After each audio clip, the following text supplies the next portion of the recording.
stars who could join Team John Cena against Team Brock Lesnar. Hello, guys.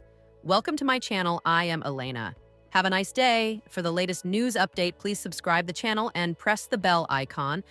Is Brock Lesnar not finished with John Cena? Or perhaps a better question is, will the last real champion redeem himself before riding off into the sunset? At WWE WrestlePalooza, the Beast Incarnate squashed Cena in a match that was reminiscent of their SummerSlam encounter from 2014. The Cenation leader made an unusual entrance with his most loyal demographic of fans, who were all seen weeping after Lesnar destroyed him. This raised curiosity among fans about whether Brock Lesnar could play a more significant role in Cena's WWE farewell tour. Analyst Sam Roberts brought up Survivor Series, War Games, where the titular contest could be reserved for these guys. If that were the case, then both men need their teams. In Lesnar's case, it is an easy puzzle as he has already reunited with Paul Heyman. With the Vision on Lesnar's side, the greatest of all time will need to sort out his side. John Cena and Brock Lesnar possibly led War Games, WWE Stars retirement match, twist and knot some wrestling. Sam Roberts noted that Brock Lesnar, Seth Rollins, Braun Breaker, and Bronson Reed would make 4, leaving one more slot for the heel team. Roberts feels that that slot should be filled by Drew McIntyre. As for John Cena's team, the analyst felt Cena's former rivals, who have major issues with people from Lesnar's team, would possibly be the best way to go. He named CM Punk, Roman Reigns, and Randy Orton. As for the 5th member, he added JUSO as a piece in the puzzle. While Sam initially considered WWE champion Cody Rhodes to join John's team, Roberts felt the American Nightmare would probably have to defend the title at the Thanksgiving event, thus ruling him out. The analyst also pointed out a nice segue into Cena's retirement match. Now, you set up War Games for that to be John Cena's second-to-last match. Well, if John Cena wins that match and Drew McIntyre gets SC*** wed in it, you can go to Drew versus John, Sam Roberts said. The last Real Champions final match is scheduled for December 13th at Saturday night's main event X2 in Washington, D.C. We don't need anybody else. Top Star reacts to AJ Styles potentially signing with AEW after leaving WWE. Own of AEW's Top Stars has responded to rumors about AJ Styles possibly leaving after his WWE contract expires. The star in question, Ricochet, expressed his seemingly in-character opinion that the Phenomenal One isn't needed in the Tony Khan-led promotion. Despite being one of WWE's most prominent names and in spite of his evergreen in-ring excellence, AJ Styles has not been involved in a major main event program in the Stamford-based company in some time now. The legendary high-flying grappler has been feuding with Dominic Mysterio for the past few months and currently has his eyes on El Grande Americano after the latter cost him his Intercontinental title match against Dirty Dom a few weeks ago. Several of Styles' fans have criticized WWE for his recent booking, and reports about his contract have led to speculation that the 48-year-old might move to AEW after his deal expires. When a user on X Twitter asked viewers of a Jacksonville-based promotion to name a wrestler they would like to see in the company, along with a photo of AJ, Ricochet responded by stating, presumably in character, that the Phenomenal One was not needed in All Elite Wrestling. He's already got me. We don't need anyone else. Crown emoji, posted Ricochet. A premier high flyer in his own right, Ricochet has squared off against Styles multiple times. Their last encounter was in a Money in the Bank qualifying match on Monday Night Raw in June 2021, where the future Flight emerged victorious. Ricochet picked up a huge win on AEW's latest PPV. This past Saturday at All Out Toronto, Ricochet and his allies, the Gates of Agony, took on MVP, Shelton Benjamin, and Bobby Lashley in a trios match. The bout stemmed from The Demand costing the Standard of Excellence and the Almighty their AEW World Tag Team titles this past month at Forbidden Door. The Hurt Syndicate battled Ricochet and GOA in a hard-hitting, action-packed matchup this weekend. The one and only successfully secured the victory for his team after nailing MVP with his signature finisher, the Spirit Gun. It remains to be seen whether the Syndicate's feud with The Demand will continue on All Elite programming moving forward. Huge concern raised over Drew McIntyre's relations with WWE bosses after WrestlePalooza defeat another day. Another loss for Drew McIntyre in WWE. WrestlePalooza was a night when all eyes were on WWE, as the premium live event was streamed for the first time on ESPN's platform, kicking off their recent deal. The headliner was Cody Rhodes versus Drew McIntyre for the undisputed WWE Championship. An argument can be made that the American Nightmare cannot afford a loss on such an important night, so it was the right decision to have him go over. But it came at the expense of the Scottish Warrior. Former WWE personality Jonathan Coachman pointed out McIntyre's physique and grit, saying he can't fathom why the company would book the Scot to constantly lose. Jonathan Coachman blasts WWE for Drew McIntyre's booking for 2 years. The coach wrote down his unfiltered thoughts on WrestlePalooza. He called it a glorified SmackDown, stating that Triple H overhyped it by teasing many surprises. However, there were only 2. The first one was the reunion of Brock Lesnar and Paul Heyman, and the other was The Undertaker's special appearance to announce the first inductee into the WWE Hall of Fame class of 2026, Stephanie McMahon. She was in attendance, seemingly having had no clue about the induction prior to the live moment at the PLE.HH, promised a bunch of surprises tonight at WrestlePalooza, and we got 2. 1. Paul Heyman introduces Brock. 2. Stephanie McMahon finds out she's being inducted into the WWE Hall of Fame. As for the main event, Jonathan Coachman has already admitted to being a fan of McIntyre. According to the coach, Drew is someone every budding athlete should aspire to be. And what has Drew McIntyre done to P***S off the bosses? He is one of my favorites, and what every superstar should aspire to be and look like. And he has been losing every big match for 2 years. Coachman also pointed out the lack of big stars like Roman Reigns, Randy Orton, Rhea Ripley, Bianca Belair, or Charlotte Flair, among other names.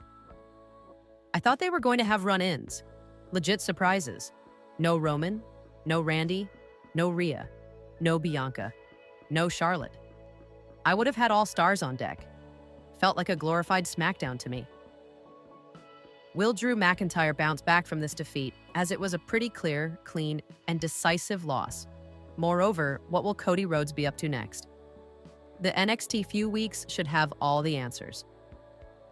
6 Brock Lesnar opponent options after WrestlePalooza, including CM Punk on. Saturday night at WrestlePalooza, Brock Lesnar made his return to the ring after a year away, and he rampaged through fellow legend John Cena. The victory was a clear message from WWE that Lesnar is not retiring anytime soon, and they have big plans for him in the months ahead. So who could the Beast incarnate face next? We look at 6 possible options for Brock Lesnar's next WWE match. The Rock's wrestler daughter doubles down on Charlie Kirk. Comments sparks outrage. Online, The Rock's daughter has come under fire for appearing to justify the celebratory reactions to Charlie Kirk's assassination. The political activist was fatally shot in the neck while speaking at an event at Utah Valley University on Wednesday, September 10. Tyler Robinson, a 22-year-old from Utah, has been arrested and identified as the primary suspect in the attack. Ava Raine, the 24-year-old WWE wrestler and daughter of Dwayne "The Rock" Johnson, seemingly addressed the crime by reposting a message from comedian Gianmarco Soresi on Instagram. The message read, "If you want people to have kind words when you pass, you should say kind things when you're alive." While the post didn't name Kirk directly, it was shared on the same day as his assassination. Raine expressed her support for the message on X, formerly Twitter, writing, "And I'll stand behind this. Be kind, now more than ever." The post was widely interpreted as the young wrestler condoning the crime, sparking major backlash, particularly within the WWE community. Be kind or get assassinated? I'm sure you've said something unkind. I know your dad has what an idiotic statement, one person wrote. You're an evil person, typed someone else. Others said Raine should be fired for endorsing a political assassination. It's called debating. It actually used to be done in high schools with debate teams. Do better, an additional user said. Be kind or we will K***le you hell of a take from a WWE employee. Another comment read. The wrestler isn't the only public figure facing backlash for seemingly celebrating the crime. The Carolina Panthers fired Charlie Rock, a communications staffer, over what they called an insensitive social media post. Similarly, MSNBC terminated political analyst Matthew Dowd over his insensitive and unacceptable on-air remarks following the fatal attack. Suggesting the political activist was to blame for his assassination, Dowd said, You can't stop with these sort of awful thoughts you have and then saying these awful words and not expect awful actions to take place. After a nearly 33-hour manhunt, authorities identified Tyler Robinson as the alleged sniper. He has been charged with 7 offenses, including aggravated M***ardor. Robinson is believed to have fired the shot from the roof of a building about 200 yards away from where Kirk was speaking at one of his Prove Me Wrong tables. He was arrested in Washington County, Utah, more than 250 miles from Utah Valley's campus in Orem. The suspect is registered as an unaffiliated voter and has not voted in each of the past 2 general elections, as per People. He reportedly grew up in Washington, Utah, and is a third-year student in the electrical apprenticeship program at Dixie Technical College. Utah Governor Spencer Cox shared during a press conference that Robinson was identified after his father recognized him in photos released by authorities, as per ABC News. The suspect reportedly confessed or implied that he had committed the crime, after which his father convinced him to turn himself in. On Thursday, September 11th, Robinson, his father, and a close friend who previously worked in law enforcement reportedly drove to the Washington County Sheriff's Office, where the suspect surrendered to police. Speaking to NBC, Cox said that the suspect was living with a roommate whom the governor described as a romantic partner and noted that they had been very cooperative with authorities. Inscriptions on some of the bullet casings allegedly belonging to the 22-year-old suspect bore political messages, including, "Oh, Bella Ciao, Bella Ciao, Bella Ciao, Ciao Ciao," an Italian protest song that became an anthem of the resistance during World War II. Before his arrest, Robinson sent several messages in a Discord group chat of about 20 people, using a joking tone, as per the New York Times. When the FBI released surveillance footage of a person of interest on the Utah campus, one of Robinson's acquaintances reportedly shared the images online and pointed out Robinson's resemblance to the suspect, writing, "Waya, where you at?" with a skull emoji. Robinson quickly replied that his doppelganger was trying to get me in trouble, the Times reported. In another exchange, a Discord user suggested that the group could turn Robinson in to claim the FBI's $100,000 reward. He responded, "Only if I get a cut." In a separate message, a user referenced Luigi Mangione, the suspected assassin of United Healthcare CEO Brian Thompson, who was arrested at a McDonald's. "Whatever you do, don't go to a McDonald's anytime soon," read the message, to which Robinson replied that he better also get rid of this manifesto and exact copy rifle I have lying around. According to Cox, Robinson spoke about Kirk's visit to the university at a dinner with family members prior to the fatal attack.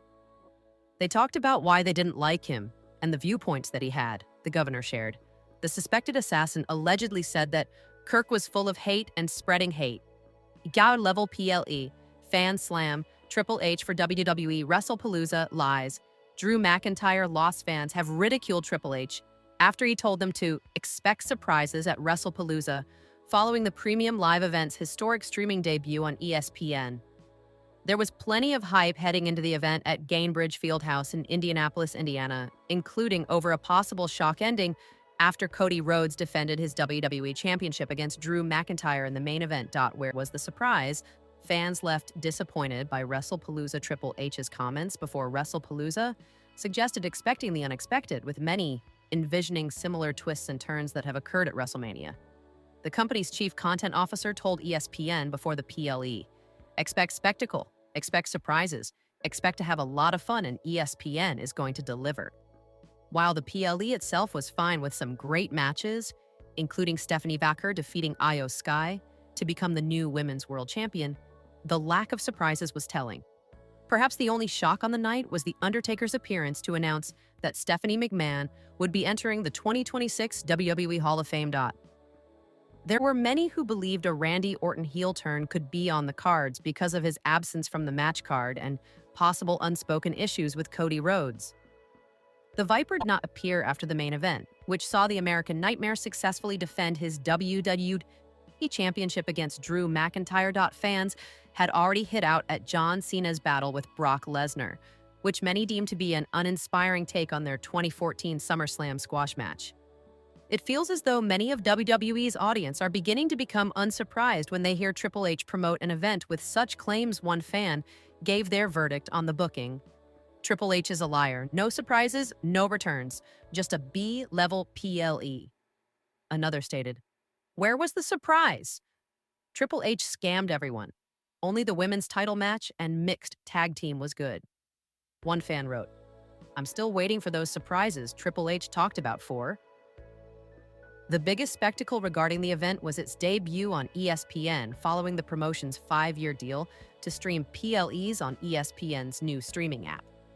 But there were some exciting outcomes, such as AJ Lee starring in her return match, as she picked up the victory in her mixed tag match with CM Punk against Becky Lynch, and Seth Rollins. Drew McIntyre was one of the biggest losers on the night, beaten by Cody Rhodes in the main event as he eyed becoming a 3-time world champion. The Scottish Warrior hasn't been handed a significant world title run since back during the COVID-19 pandemic when he put the company on his back. The Scot fell short of dethroning Rhodes, which some had anticipated after their WWE Championship match was booked as the main event. A knee injury sustained, partly because of the match official, helped the champion eventually come out victorious, hitting a Super Cody Cutter before Crossroads for the clean win. Fans couldn't help but sympathize with McIntyre because of the work he's put in during the feud. One wrote, Drew McIntyre was building up this feud on his own every week while Cody Rhodes was out shooting for his film. Drew McIntyre should not have lost clean. I feel so bad for Drew, man.